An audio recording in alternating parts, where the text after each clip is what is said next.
I don't want to wake up, but I probably should. Okay, so first of all, I entered a contest on Instagram and I won. I don't win anything in my life. I am forever grateful for this because I love doing this kind of stuff, and this kind of stuff is freaking expensive, to be honest. This is what I won from GRAFTOBIAN. As you can see, I've already gone through it and like put my paws all over everything, but I don't know if you can tell, like, there's a lot of shit in here. There's so much stuff in here. So huge thank you to GRAFTOBIAN for literally like not sponsoring, but sponsoring all my future endeavors for quite some time until I run out of a lot of this stuff. I mean, there's tooth wax in here in 2 different colors. I'm so excited. I'm black out my teeth. There's some how-to videos, all that kind of crap in here. High quality crap, not crap. So I'm excited. I'm just so excited. I'm busting into it today. I'm also extremely excited about these. Oh, I'm so excited. I've been wanting some of these. Like, this is a trauma wheel and this is a zombie wheel. So exciting. So without further ado, let's get into this. So I took a vote with myself. I'm gonna do like this makeup up here first before I start like fucking it up with some latex. So, here we go.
Don't wear a white shirt when you want to play with fake blood.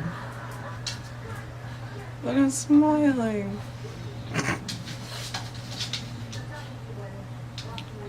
Alright, okay, bye.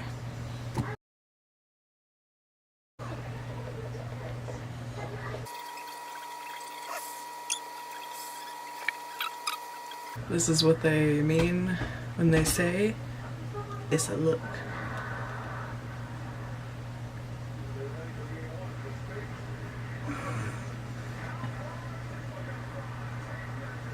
Okay.